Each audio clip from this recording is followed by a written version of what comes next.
My name is Daniel Harris. I live in Cleveland, Ohio, USA.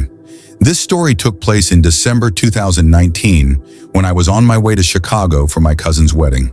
It was around midnight and the highway was almost completely deserted.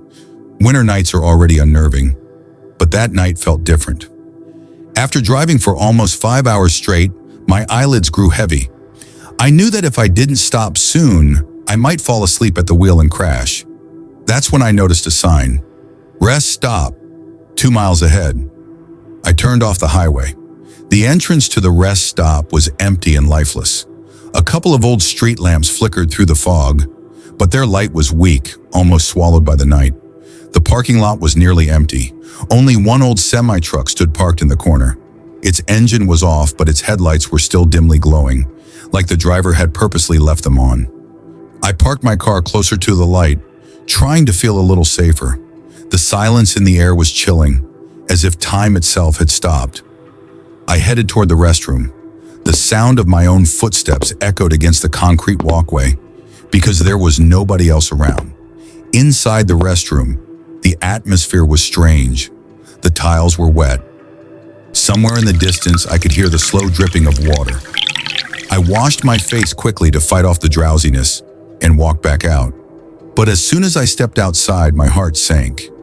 The semi-truck was no longer there. I was almost at my car when my eyes caught something in the darker part of the rest stop. There was a man standing there. Tall, lanky, a baseball cap pulled low over his head, his hands buried deep inside his jacket pockets, and he was staring directly at me. My pace quickened on its own. I unlocked my car and was about to get inside when I suddenly heard a voice. "Hey, you're not from around here, are you?" My breath froze. I turned my head slowly and answered softly, "No, I'm just passing through." He stared at me for a few long moments before saying, in a low, unnatural tone, "Rest stops aren't safe at night. There are things here you don't want to meet."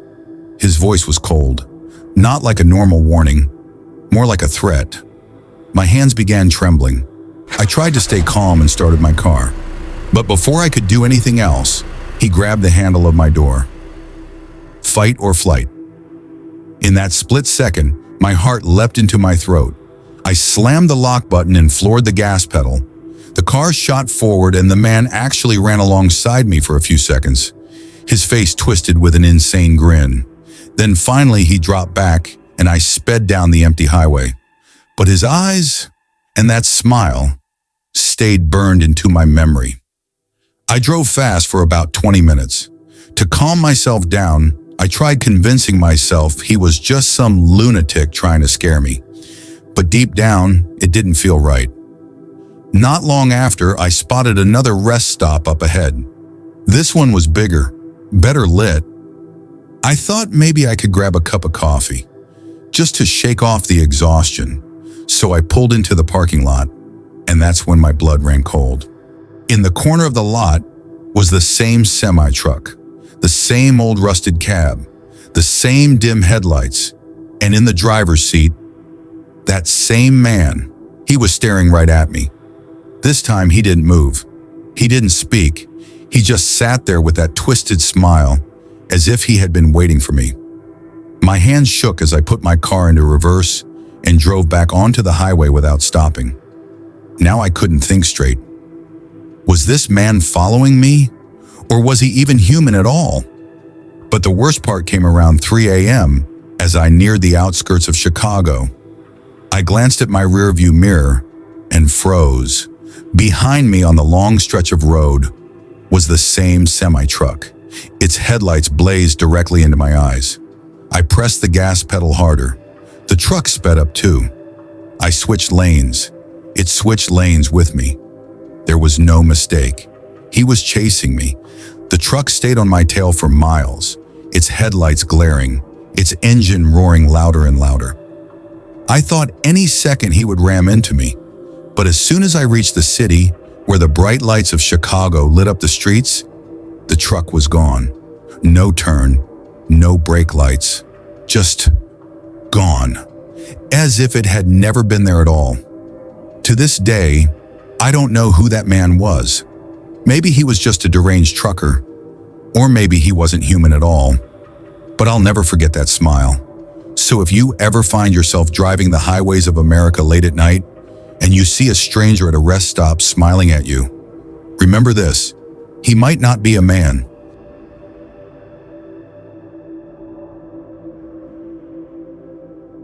I never believed in ghosts, but when you live below an apartment that's been abandoned for years, and every single night you hear noises coming from there, then one night you actually see something with your own eyes, your life changes forever.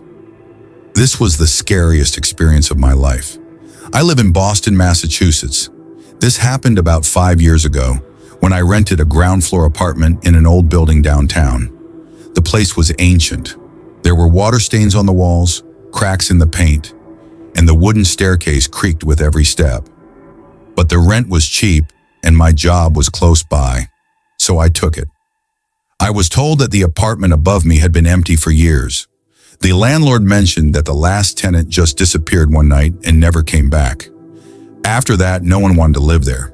I didn't take the story seriously, but on my very first night, something happened that made me realize the apartment above was hiding a terrifying secret.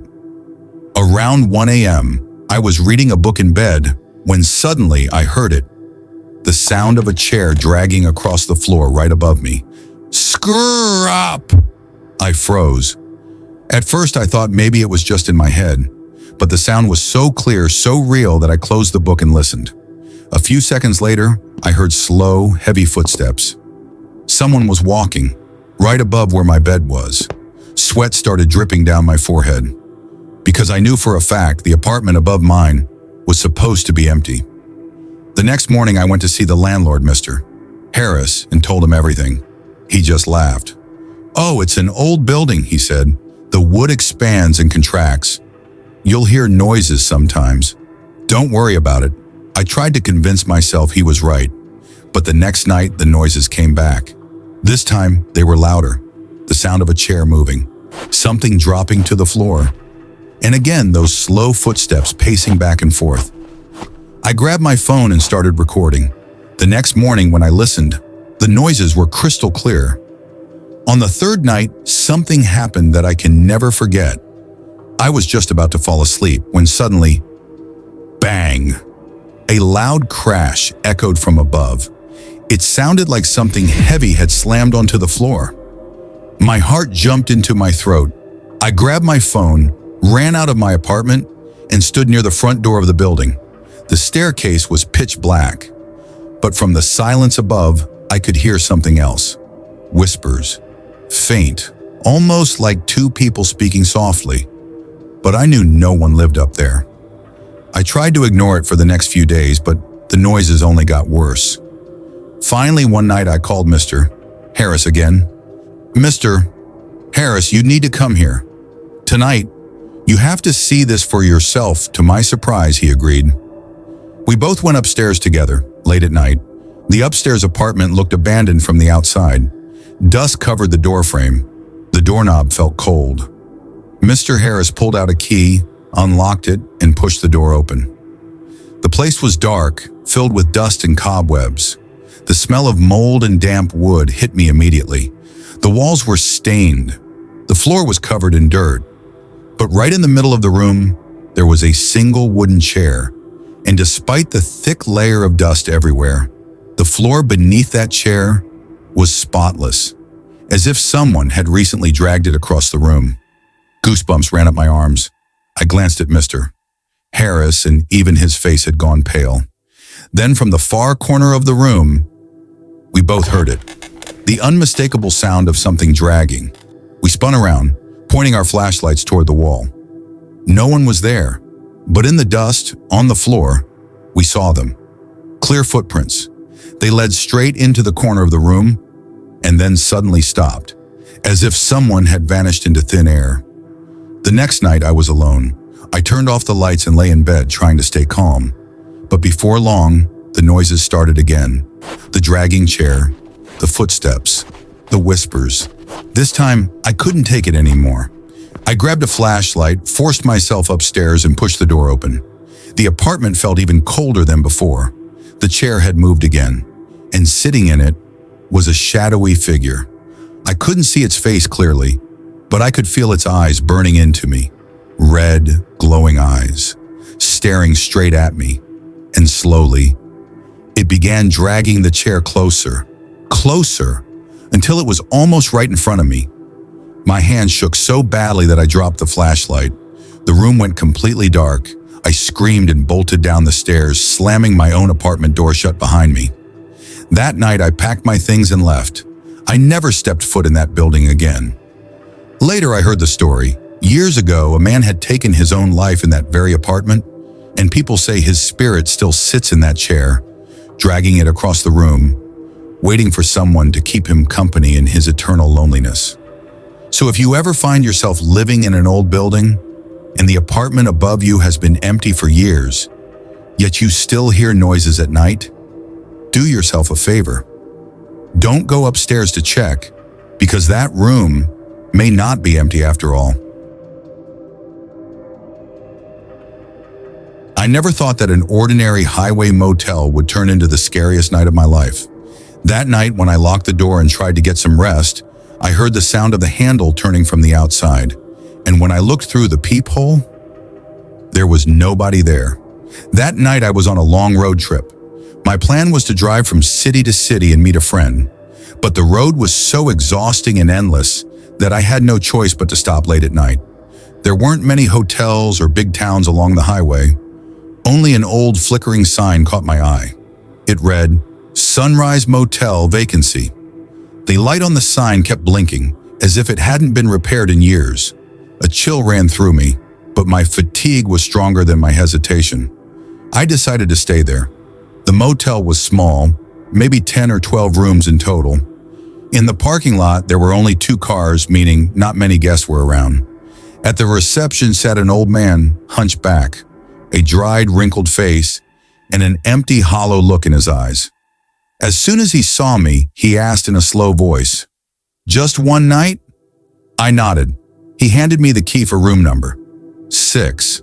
The key was old and heavy, with a faded brass keychain that had the number 6 scratched into it. As soon as I entered the room, a musty odor hit me. The carpet was stained with old blotches, the walls had strange scratches, and the curtain on the window was half torn. But I was too tired to care. I locked the door from the inside, slid the chain across, tossed my bag onto the chair, and collapsed onto the bed. I turned on the TV, but all it played was static and noise. No channel came through. Finally, I switched it off and closed my eyes. A few minutes must have passed when the door handle began to rattle, as if someone was slowly trying to turn it. At first, I thought maybe I was imagining it, but then it came again. Click, click. My heart pounded as I got up and walked toward the door. I leaned forward and peered through the peephole, and an icy shiver ran through my spine. There was no one there. The hallway was completely empty. A single dim bulb hung there, flickering off and on. I stepped back, trying to convince myself it was just air pressure that had moved the handle. But deep inside, fear had already sunk in. I lay back down, forcing myself to relax, but then came a clear, knocking sound. Tock, tock, tock. I gathered my courage and called out, "Who is it?" There was no answer. Then came another sound, like fingers dragging slowly across the bottom of the door. I froze. The first thought in my head was maybe another guest was messing around, but my heart refused to believe it. About half an hour later, I looked through the peephole again. This time, at the end of the hallway, there was a figure. It looked human, but the face wasn't clear. I blinked and the shadow was gone. I double-checked the room, shut the window tightly, pulled the curtains closed, and sat on the bed, trying to calm myself down. But sleep was nowhere to be found. That was when I remembered something about the key. The receptionist hadn't given me a regular motel key. It was an old, heavy brass key, something you'd expect in a place from decades ago. The thought hit me like a whisper in my brain. Was this motel really ordinary? Or was there something else behind it? Around 2 a.m., I heard a faint voice. Someone was whispering my name. "Hey, are you inside?" My soul nearly jumped out of my body. I didn't open the door. I just stayed completely silent. Suddenly, the room lights flickered twice and went out. Only faint moonlight from the window lit the room. In that darkness, I clearly saw a shadow moving underneath the door. Feet shifting, pacing outside my room. I didn't dare scream. I just sat frozen on the edge of the bed. The next morning, I rushed straight to the reception desk and asked the old man, "Someone was at my door last night. Didn't you check?" He stared at me with cold eyes, then slowly said, "You were given room number 6. I nodded. He stayed silent for a few seconds, then leaned closer and whispered, "This motel is 30 years old. In room 6, a man was murdered once. The door was locked from the inside, but somehow, someone got in. In the morning, his body was found on the bed. Since then, people say that the door to room 6 never really locks. Every guest who stays there hears the handle turning. But when they look, nobody's there." My legs went weak. I grabbed my bag and left without another word. But as I walked away, I looked back one last time, and I swear to you, the door to room 6 was slowly closing on its own. I've never forgotten that night. Since then, I've never stayed alone in a highway motel again. And if you're ever on a long road trip and you come across some old, broken-down motel, and the receptionist hands you the key to room 6, it's better you keep driving, because that key might not just open a room, it might open something else.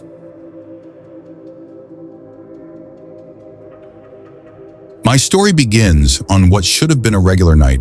I just went out to get groceries. But after that night, I could never again sit inside my car in a parking lot without feeling like someone was right behind me. My name is Aaron Miller. I live in a small town in Ohio. This happened about 3 years ago. It was a cold, damp winter night. Heavy clouds covered the sky, and the air carried a strange chill. After a long day at work, I suddenly realized I was out of milk and a few other essentials.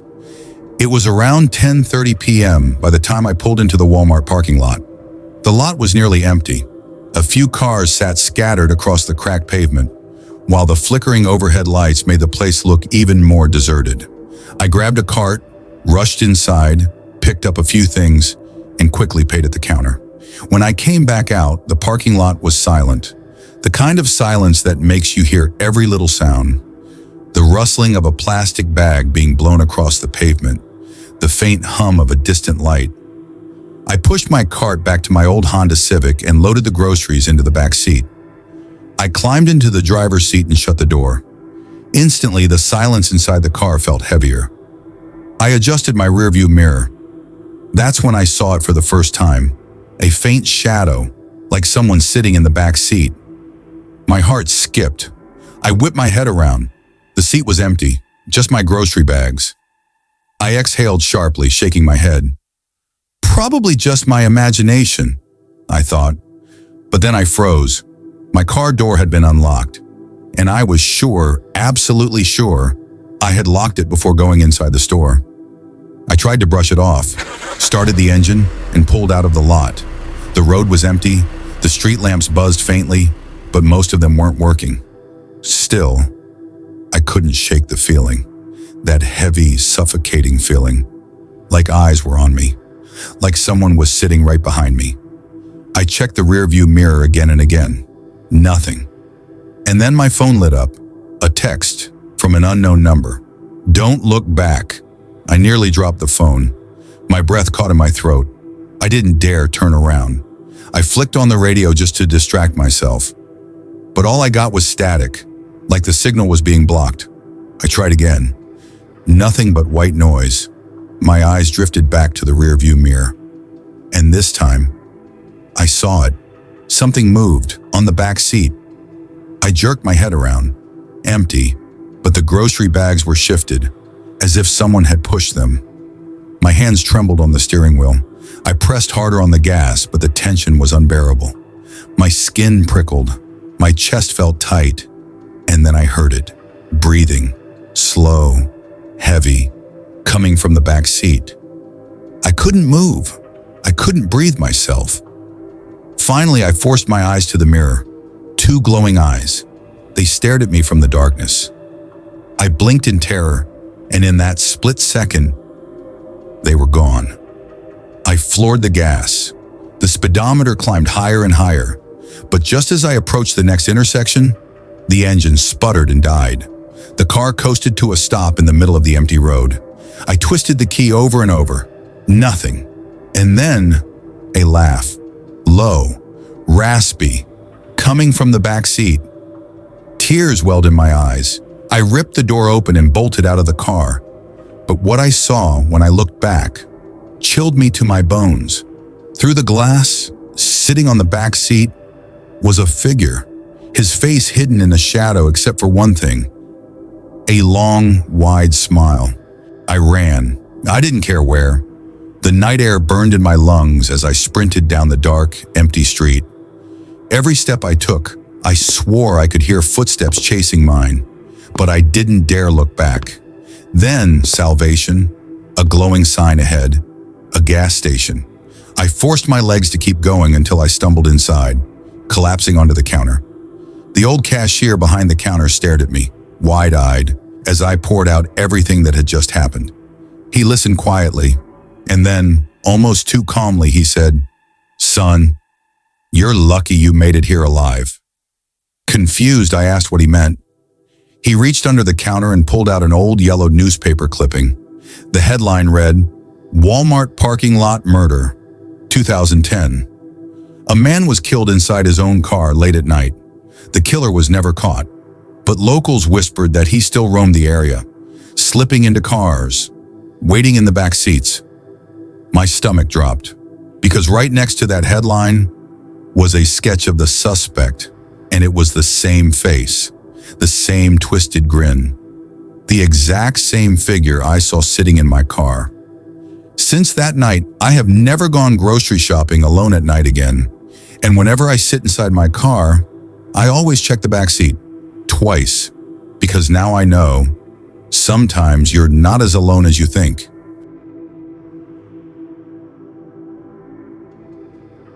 Have you ever heard a knock at 3 a.m.? That exact time when the world is asleep, when the silence outside feels heavier than usual. But the knock that came to my door that night didn't just wake me up. It changed my life forever. My name is Daniel Parker. I live alone in an old apartment building in New York City. The place was built sometime in the 1960s. Narrow corridors, peeling paint, walls that smell faintly of dampness. The kind of building most people would call creepy, but for me, it was just home. I work in IT, and that means late nights in front of my laptop. That night was no different. I sat at my desk, the only light in the room coming from a weak table lamp. At one point I stretched, rubbed my tired eyes, and glanced at the clock. It was 2:55 a.m. 5 minutes later, right as the hand struck 3 a.m., I heard it. A soft knock at my door. Knock. Knock. I froze mid-breath. Who the hell would knock on my door at this hour? I slowly walked to the door. My bare feet on the old carpet made the sound of each step obvious, loud in the silence. Holding my breath, I leaned forward and looked through the peephole. The corridor outside was completely empty. No person, no shadow, nothing. A shiver ran down my spine. I backed away and told myself to just ignore it. But not even a minute later, the knock came again, this time louder. My heart was pounding now. I rushed back to the door and pressed my eye to the peephole again. Empty. That narrow corridor outside looked even more lifeless than before. Even the dim bulb on the wall flickered once like it was about to die. My mind started racing. Could this be a prank? Maybe one of the kids from another floor? But no. This building was filled with families, mostly older folks. No one would play games at 3 in the morning. For a moment, I thought about opening the door, but then an even worse thought struck me. What if it wasn't a prank? What if it was someone waiting to push their way in? Before I could decide, I heard something new. Not a knock this time. Footsteps. Slow, deliberate footsteps. Clack, clack, Clack. They sounded like they were coming from far down the corridor, moving steadily toward my door. I held my breath and peered through the peephole once again, but there was no one there. The corridor stretched out, empty, and then silence. By now, my nerves were shot. I decided to distract myself and turned on the TV. The blue glow lit up the room, and for a moment I felt better. But just a few minutes later, the screen suddenly flickered into static. At first, I thought maybe the cable cut out, but then, amid the static, I swear I saw it. A face. It flashed for only a second. Pale skin, hollow expression, and eyes. Glowing, unnatural, almost yellow. I grabbed the remote and shut the TV off immediately. The room was quiet again, except for the sound of my own heartbeat. And then came another knock. This one was different, softer, slower, almost teasing. Like whoever was out there didn't want me to just hear it. They wanted me to listen. Summoning courage I didn't really have, I called out, "Who's there?" No answer, just silence. I couldn't take it anymore. I unlatched the lock and slowly cracked the door open, maybe an inch at most. I peeked outside. The corridor was deserted, but just as I was about to shut the door again, my eyes caught something at the far end of the hallway. A shape. A figure was standing where the light ended and the shadows began. I couldn't make out any details. It was just there. My chest tightened, and then it moved. Not toward me, not away, just shifted slightly, like it was trying to make sure I noticed. I slammed the door shut and threw the lock back on. My hands were wet with sweat now. Minutes felt like hours. Every few moments I would hear something, a scratch at the window, a faint creak of the floorboards. Another knock, always spaced out, always making sure I was listening. But the worst moment came when I was lying on my bed, staring at the ceiling, trying to convince myself it was all in my head. That's when I heard it. A whisper, right next to my ear. "Open!" I jolted upright so fast I almost fell off the bed. The room was empty, but that whisper had been real. I felt the breath against my skin. I grabbed my phone, desperate to call for help. But as soon as I unlocked it, the screen went black. Dead. My chest was heaving now. I wasn't sure if I was losing my mind or if something real was toying with me. The clock on the wall ticked and ticked. When it hit 3:45 a.m., I heard the last knock. Only this time, it wasn't just a knock. From beneath the door, something began to seep in. A black liquid, thick and slow, spreading across the floor. I scrambled back, choking on fear. And then, just as suddenly as it started, the liquid stopped. From the corridor came the sound of footsteps again. But this time they weren't slow. They were running, pounding down the hall, away from my door. And then, silence. I didn't sleep the rest of the night. I sat there waiting for the sun. When morning came, everything looked normal. The floor was dry. The corridor outside was empty. I almost convinced myself it had all been a nightmare. But when I stepped out, my neighbor across the hall caught my eye. A tired-looking old man. He said, "You heard it too, didn't you?" The knocking, I froze. He nodded slowly. "It's been happening here for over 20 years. Every new tenant hears it. Some go mad. Some disappear." I moved out 2 days later, but even now, years after that night, I can't shake it. Every time the clock hits 3 a.m., I hear it again. That faint, deliberate sound. Knock, knock, knock.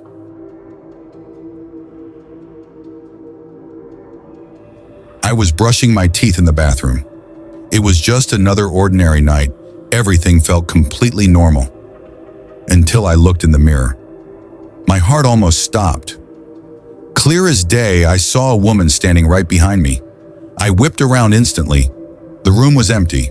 My chest tightened and my breathing turned shaky. When I looked back at the mirror, she was closer this time. I live in Seattle, Washington. My life was as normal as anyone else's. Work during the day, home at night, nothing out of the ordinary.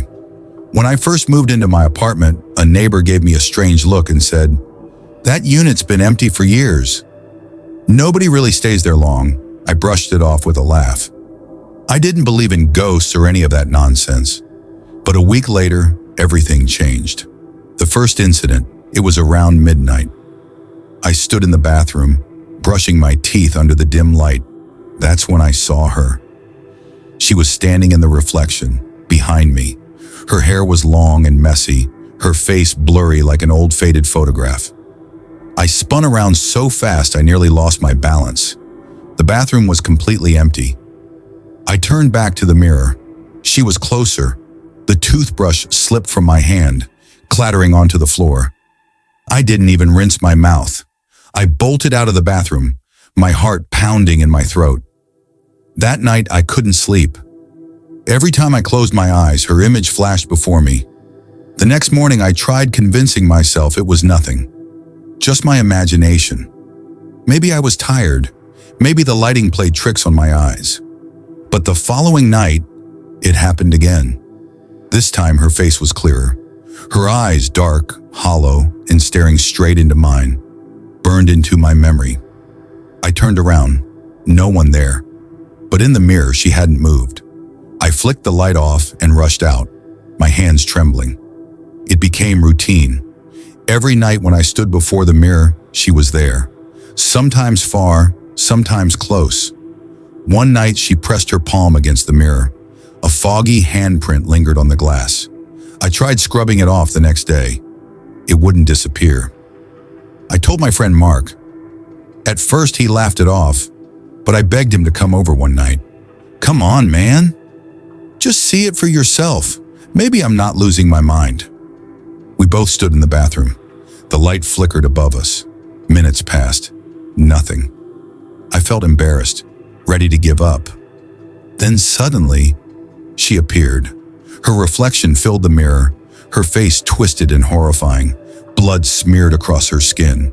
Her eyes glowed as if she was about to reach out. Mark yanked me back. His face was pale. "David, this isn't normal. You need to leave this place." Now I couldn't leave. Not yet. I had to know the truth. I asked the landlord about the apartment. At first, he avoided the question, but then reluctantly, he said, "The unit used to belong to a woman named Evelyn Moore. She died under strange circumstances. People said she spent hours staring into her bedroom mirror. They said it drove her insane. One night she was found dead. Nobody ever touched that mirror again." I froze. The mirror in my bathroom, it had always been there. Was it hers? It wasn't just about seeing her anymore. She wanted out. Lights would flicker on in the bathroom by themselves. Scratches began appearing across the mirror's surface. One night, I woke to a burning pain on my arm. When I turned on the light, 3 long scratches bled down my skin. It was like she had reached through the glass and clawed me. I couldn't eat, couldn't sleep. I was unraveling. On the final night, I snapped. I grabbed a hammer, determined to destroy the mirror once and for all. Standing in front of it, I raised my arm. Her reflection appeared instantly, screaming. The sound was so sharp it pierced my skull. She slammed her hands against the glass. And then, her arms broke through. Cold, rotting fingers wrapped around my throat. I tried screaming, but no sound came out. Her grip tightened, pulling me closer. Everything blurred. The last thing I remember, my reflection. It was inside the mirror now, staring back at me, and she, Evelyn, was standing outside, smiling. You might think this is just a story, but the next time you glance into a mirror and see something you don't recognize, remember, sometimes it's not just a reflection.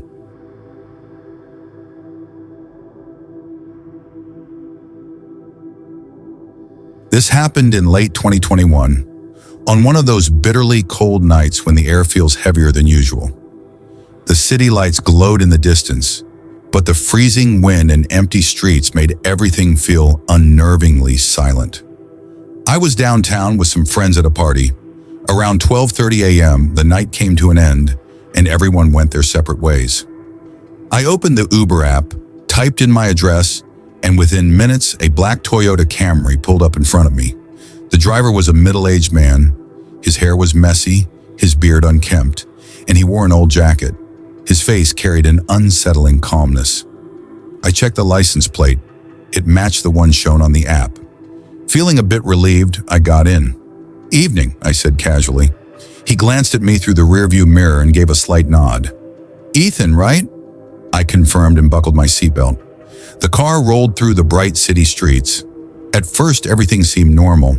The radio played a faint song, and neon lights flickered outside. I was exhausted, so I leaned back and scrolled through my phone. But after about 15 minutes, I realized the car wasn't taking the usual route. I'd taken Uber countless times before.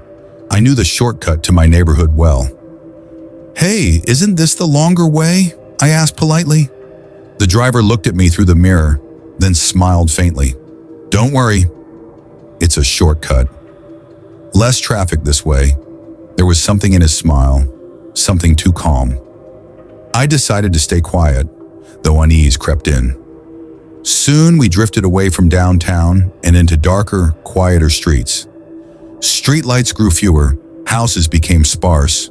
No other cars passed by. My unease deepened.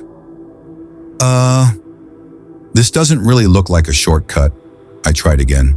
He chuckled softly, like he found my worry amusing. "Trust me, you'll reach faster." But his voice, it didn't feel reassuring. I pulled out my phone to check the Uber app's map. The moment I lit up the screen, the driver suddenly pressed the lock button. All 4 doors clamped shut with a heavy click. I froze. "Why did you lock the door?" I demanded. He met my eyes through the mirror. "Just for safety." "This area can be dangerous at night," he said, smiling faintly. But that smile wasn't safe at all. It was sinister. The car drifted deeper into an industrial district. Old factories, abandoned warehouses, and flickering streetlights surrounded us. The streets were empty, the silence heavy. I checked the map again. My stomach dropped. He wasn't even heading toward my home. We were driving in the complete opposite direction. "Listen, this is not the route. Take the next turn back." I raised my voice. He didn't reply. He just stared ahead, hands tight on the wheel. My hands started trembling. I dialed 911, but there was no signal. The car left the industrial area, now heading into the countryside. Pitch-black fields stretched endlessly on both sides. The deeper we went, the louder my heartbeat became. "Where are you taking me?" I shouted. His voice was cold. "Relax, Ethan. We're almost there." "Almost where?" I snapped.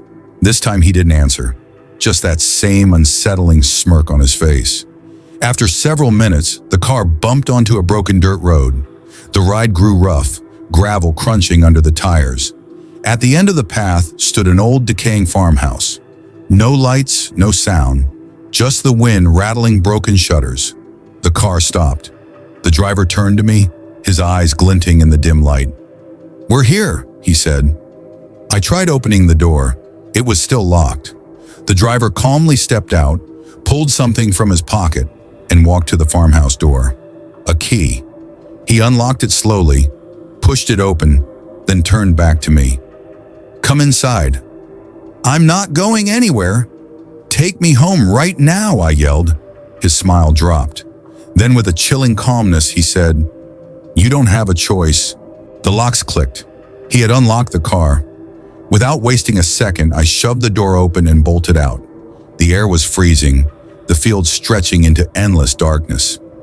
I ran blindly, adrenaline flooding me. Behind me, I heard the crunch of his boots on gravel. When I glanced back, I saw he was holding something metallic, a crowbar. I sprinted toward the farmhouse, bursting inside. The interior was worse than I imagined. Broken chairs scattered around, dust thick in the air. On the walls, dark stains, strange symbols drawn in what looked like dried blood. In one corner, a wooden table with chains. My stomach turned. This wasn't the first time he'd brought someone here. His footsteps echoed on the rotting floorboards as he entered. "Ethan, don't make this harder." he whispered in a chilling tone. I spotted a window, cracked but intact. Without thinking, I charged toward it, smashing through the glass with my shoulder. Shards tore my hands and arms, but I didn't stop. I tumbled out into the freezing night, bleeding but alive. Behind me, his furious voice roared, "You can't run forever!" I ran through the endless fields, my lungs burning, blood dripping from my wounds. Then, in the distance, I saw headlights. A truck barreled down a road nearby. With everything I had, I sprinted toward it, waving frantically. The driver caught up just as I stumbled onto the road. The truck screeched to a halt. The man froze, crowbar in hand. Then, without a word, he disappeared back into the darkness of the fields. The trucker jumped out, pulling me into safety. He dialed the police immediately. The police searched for the man. They found the farmhouse. Inside were old clothes, shoes, and belongings that didn't belong to me. But the driver? He was never found. Even now, whenever I book an Uber, my chest tightens. I double-check the plates, triple-check the route, because I can't shake the thought.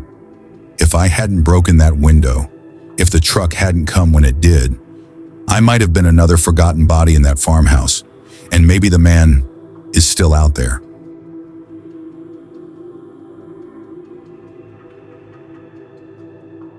It all started when my family moved into a new house. It wasn't just any house, it was an old Victorian-style mansion with tall ceilings, wooden windows, and massive fireplaces. From the outside, it looked like something straight out of a storybook. But the moment we stepped inside, I felt heavy, like the walls themselves were hiding secrets. The landlord was an old man, frail and worn out, with deep lines etched across his face. When he handed us the keys, he pointed upstairs to one of the rooms and said, in a cold, firm voice, "Never open that closet." I froze. "Why?" "What's inside?" I asked. He paused, then whispered, "It's for your own good. Just remember, don't open it." My younger brother Ethan laughed. "What, is there a ghost in there?" he joked. But the landlord didn't laugh. He didn't even smile. He just glared at us and left. When we finally went upstairs, we saw it, the closet he was talking about. A huge old wooden door with a rusty, heavy padlock hanging on it. The wood was scratched up, like someone had clawed at it from the inside. I stared for a while, then shrugged it off. Probably just storage, I told myself. But that night, things began. The house was unnervingly quiet. The wind outside rattled the old windows. But suddenly, I heard it. Scratch, scratch, like fingernails dragging across wood. My heart skipped a beat. Then came another sound. Ha! Ha! The sound of heavy breathing, and it was coming from that closet. I froze in bed. My body felt like stone. I pulled the blanket over my head, whispering to myself, "It's just the house, just old wood creaking," but deep down, I knew it wasn't. The following night, the sounds returned, but this time, it was louder, closer, scratch, scratch, ha, ha. And then, I heard a voice, a rough, distorted whisper coming from behind the locked door. It said my name. "Daniel." I nearly stopped breathing. The next morning, I told my family what happened. My mom laughed it off. "Old houses make noises, honey. Don't scare yourself." But Ethan leaned forward with a grin. "Maybe it's that closet." "I say we open it tonight," I snapped at him. "No! Didn't you hear what the owner said? We're not supposed to touch it." But Ethan just smirked. His curiosity was stronger than his fear. That night, around 1 a.m., Ethan came to my room holding a hammer and a crowbar. "Come on," he whispered. "Let's solve this mystery." I refused at first, but against my better judgment, I followed him. The house felt dead silent. Every step up the stairs echoed too loud. When we reached the closet, the scratching had already started, and then the breathing, and then, "Daniel, Ethan." This time it spoke both of our names. Ethan raised the hammer and struck the padlock. Clang! The moment metal hit metal, A loud bang shook the door from the inside, like something punched it from within. We both stumbled back. Ethan's face went pale, but he muttered, It's nothing. Just rats, I whispered back, trembling. Rats don't say our names, Ethan. From that night on, things spiraled. Scratches appeared on the walls, not just near the closet, but across entire rooms. My wife started having nightmares. She woke up screaming one night, swearing a woman whispered into her ear, "Never open the door, or you'll all die." Another night, I saw it with my own eyes. Through the crack at the bottom of the closet door, a glowing red eye stared back at me. We called the landlord again. I begged him, "There's something in there. We can't live like this." His voice was sharp and cold. "I told you not to open it. For God's sake, don't open it." Then he hung up. That was the last time I ever heard from him. We decided to leave the house the next morning. But that night, the house had other plans. At exactly 3 a.m., the padlock began to rattle violently. The metal screeched. Then, without anyone touching it, it snapped open and hit the floor. The door slowly creaked open. The stench of rot and decay flooded the room. And then, she stepped out. A hunched woman, her hair covering her face, nails broken and bloody, dragging across the floor. She breathed heavily, every inhale like someone gasping after being buried alive. My wife grabbed me, whispering in horror, "Daniel, that's her!" The woman from my dreams, I grabbed her hand, trying to escape. But before we could reach the front door, the woman was suddenly right there, blocking our way. Her icy hand clamped onto my shoulder. My whole body went numb, frozen like stone. My wife screamed and collapsed to the floor, unconscious. With every ounce of strength I had left, I shoved the figure away and dragged my wife outside. The front door flew open, and we stumbled onto the street. When I turned back, she stood in the doorway smiling. Her eyes glowed red in the dark. And in a voice that made my blood curdle, she whispered, "This is only the beginning." We left the house the next day. Police searched it. The closet was empty. No scratches, no smell, nothing. The landlord vanished. No one could find him. But the story didn't end there. Just 2 nights ago, in the bedroom of our new home, I noticed something on the wall. Thin, fresh scratch marks. The same as before. She's not gone. She's still with us.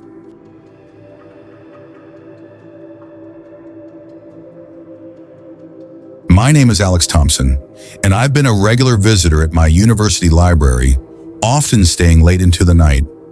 People have told me countless times that the library feels eerie and deserted after hours, but I never paid much attention.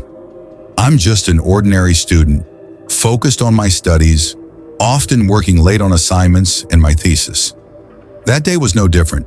My day had been long, and I decided to head down to the basement to look through some old materials that were only available there. I entered the library through the main entrance and, instead of taking the elevator, used the dusty staircase that led down to the basement. As soon as I descended, an unusual chill filled the air, making me feel more uneasy than normal. The basement was completely silent. Only the sound of my shoes echoed off the hard concrete floor. I pulled out my flashlight because the fluorescent lights often flickered, and I didn't want to suddenly be left in complete darkness. I walked between the stacks, feeling shadows moving behind the shelves. Suddenly, it felt as if someone had placed a hand on my back, but when I turned, no one was there.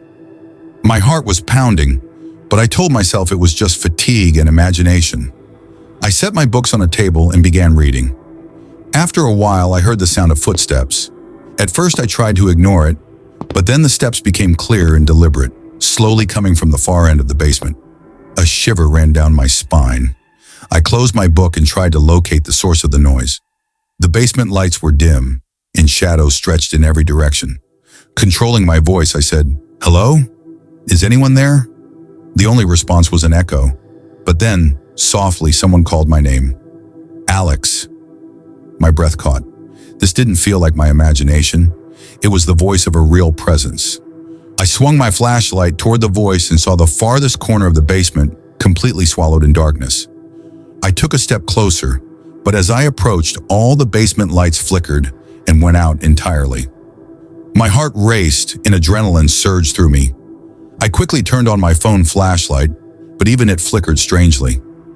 "Alex!" The voice came again, this time more urgent and closer. I noticed the shadows moving as if some invisible entity were gliding across the floor. My sanity was being tested, but I decided I wasn't leaving without knowing the truth. I moved another step closer to the corner and noticed an old cabinet, sitting in the basement for who knows how many years. Its surface was dusty and cracked, and the handle had stains that looked like human touch. I slowly reached out, and the moment I touched the handle, an icy cold sensation ran through my arm. I opened the cabinet, and inside, nothing. Just an old diary, its pages yellowed and fragile. As I flipped through the pages, the sounds around me intensified. The footsteps were now right beside me, but I could see no figure. Inside the diary was a name, Eleanor Whitmore. Below it were lines that chilled me to the bone. The basement never forgets. The basement knows. The basement waits. My heart pounded harder. I closed the diary and set it on the table. But as I turned, a shadow darted past me. The temperature dropped abruptly, and my breath became visible in the cold air. I said, "Who's there?" But there was no answer. Then suddenly, a door at the far end slammed shut, and the silence of the basement became so intense that it felt as if the entire world had vanished. My mind struggled to comprehend what was happening. I told myself it was just a prank or a hallucination. Clutching my flashlight tightly, I decided to head back up the stairs. As I moved toward the stairs, the shadows along the walls stretched and distorted, growing larger and darker. Every step distorted my hearing, and I felt someone walking beside me, though I could see no one. By the time I reached the stairs, the voice came again. "Alex, don't leave." Coldness ran down my spine, and my adrenaline hit an extreme high. I jumped and began sprinting up the stairs. When I finally reached the basement exit, I saw the door handle slowly moving, as if an invisible hand were trying to keep me inside. I grabbed the handle and pushed. The loud click of the lock mechanism echoed through the hallway, and relief washed over me as I stepped into the well-lit corridor. I looked back, but the basement entrance was as silent as if nothing had happened. My mind was overloaded, and I vowed never to return to that basement again. I left the diary behind, but I still felt that the basement had followed me. That night, I dreamed repeatedly of the voice calling me, "Alex, come back." For many nights after, I couldn't stop thinking about the basement. Every day, I felt the entity lurking somewhere nearby. My life changed, and I never again stayed late at the university library.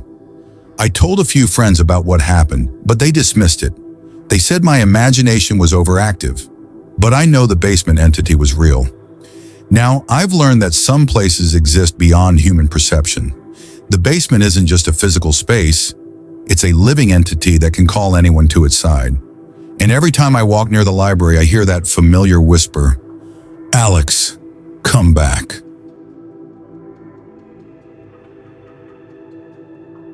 I've always preferred being alone. That day seemed completely normal, just a small errand I had to run for work. But as most terrifying stories begin, a tiny mistake or simple decision ended up changing everything. I was standing alone in my office building. Everyone else was either busy with their afternoon coffee or had stepped out. I grabbed my file and stepped into the elevator. The lights inside were dim, as if someone had lowered them intentionally. I pressed floor 7, and the elevator started to move. At first, everything seemed ordinary. The gentle sway of the elevator combined with the steady rhythm of my heartbeat gave me a strange sense of calm. But then, something went wrong. The elevator stopped abruptly. I looked at the floor display, and there it was, 13. I froze. That's impossible, I thought. This building only has 10 floors. My heart began pounding. I pressed the buttons repeatedly, but the elevator wouldn't move. I took a deep breath, trying to steady myself. Then the doors opened, and in front of me was a hallway plunged in darkness. Not a single light was visible, only a cold, eerie draft that seemed to pull me in. I stepped into the hallway cautiously. The floor was bare, but as I walked, I heard faint creaking sounds beneath my feet, as though someone or something was walking behind me. I spun around, but there was nothing, just walls swallowed in darkness. My pulse raced, and I muttered to myself, "Armin, it's just your imagination. Just your imagination." But as soon as I thought that, a shadow emerged at the far end of the hall. It wasn't human. It was a blurry, mist-like figure slowly moving toward me. I took a step back, but my feet felt rooted to the floor. The shadow drew closer, and I could feel an unnatural chill radiating from it. A foul smell pierced my nose, making me gag. I tried to scream, but my voice was trapped in my throat. My eyes locked on the shadow, and I knew it didn't belong here. This wasn't of this world. Suddenly, it reached out toward me with a hand that seemed like smoke given shape. I closed my eyes, and the moment I tried to breathe, I felt myself being yanked forward. I struggled, but every attempt was useless. My feet were stuck to the floor, and I was being pulled as if by some unseen force. When I opened my eyes again, I was in an empty room. The walls were completely white, but an old chandelier flickered above me, casting weak, trembling light. I looked for a door, but there was none. I realized I wasn't alone in this world. Scattered across the floor were papers. I approached them, and my blood ran cold. Every sheet had names written on it, names of my co-workers, and some I didn't even know. Next to each name was a date, and the dates matched today's. I tried to calm my racing heart, but the papers suddenly flew from my hands, as if caught in an invisible wind. The chandelier dimmed further, and the shadow appeared before me, more distinct than ever. It was the same figure from the hallway. I tried to scream, but no sound came out. The shadow moved closer, and I could feel its cold breath on my neck. I stepped back, but the floor seemed to resist my every movement. Then I heard the familiar sound of the elevator. It was coming, the same elevator that had trapped me here before. I ran toward it desperately, but the shadow blocked my path. I braced myself and ran straight at it, praying to survive. As I reached the elevator doors, the shadow vanished, and I stepped inside. The elevator began to move, and I pressed every button frantically until I reached floor 10, the highest real floor in the building. The doors opened, and I stepped out. People were going about their lives as if nothing had happened. Everything seemed normal. The elevator display read only 10. I whispered to myself, maybe it was all a dream. But sometimes, late at night, when I'm alone at home, I can feel it. That shadow lurking somewhere on floor 13, waiting for me. A few days later, I told my friends what had happened in the elevator. They laughed. "It's just your imagination, Armin," they said. But I knew better. I knew it was real, and real things leave marks on your mind and soul. One night, I returned to the elevator. I had to know what it wanted. I stepped in, pressed 7, and the elevator moved. The floor indicator glowed 13 once more. I stepped into the hallway again, but this time I was prepared. The shadow was there, closer, darker, and more menacing than before. I summoned every ounce of courage and walked straight toward it. The shadow hissed, "Nothing can save you now." I lunged, trying to push it away, but it vanished into thin air. Then a door appeared, and I stumbled back into the real world. The elevator doors closed behind me on floor 10, and I never stepped into that building again. Even now, when I'm alone at night, I feel it watching me, waiting.